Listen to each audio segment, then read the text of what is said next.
You know, there's a dirty little secret when you talk to senior leaders of professional firms, and they're really honest with you. One of the things they'll tell you most commonly is that getting people to change, getting their firm to move, changing the direction of the ship is harder than they thought it would be, and is harder than they think it should be. And here's the unfortunate truth. They feel change is harder in these firms because it is. You know, the challenge that they have is the people they're dealing with, the senior people in these firms, the partners in these firms, are opinionated, they're independent-minded, and they're mobile. And it doesn't matter whether you're talking about partners in a firm or managing directors in a public firm, it doesn't really matter.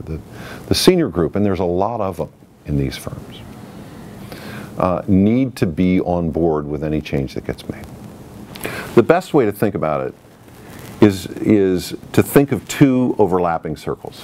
So if you imagine a circle that is labeled what you need, what you as a firm leader are trying to accomplish, and you label the other circle what the partners are willing to do.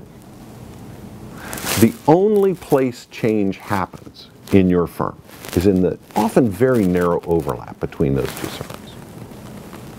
And that's the reality of what these leaders are dealing with. Three things you can do to stretch that overlap space, that space where what you want and what the partners are willing to do overlap. The first thing you can do is you can adapt what you want to what they're willing to do.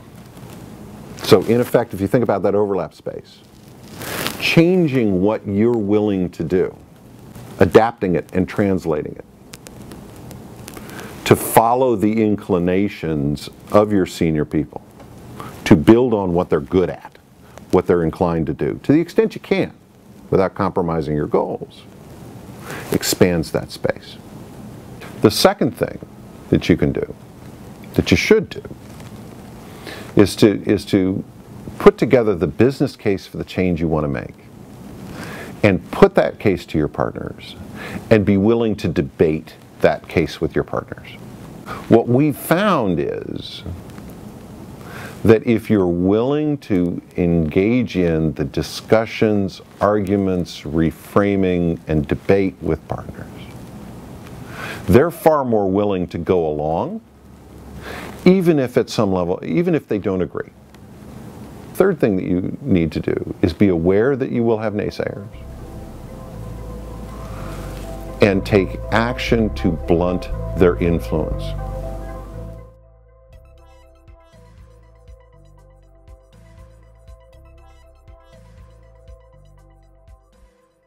Many firm leaders know what they want to do, and they immediately start thinking about how to sell it. But if it's going to require people to change their behavior or change their mentality, if it's going to require people to change their behavior or change their mindset, it makes sense to go slow in order to go fast. And it's not rocket science. The strategy is actually very simple. You figure out about 50% of the answer. And then you go out to a group of senior people and you say, we've got this 30% figured out. What do you think? And a couple of things happen.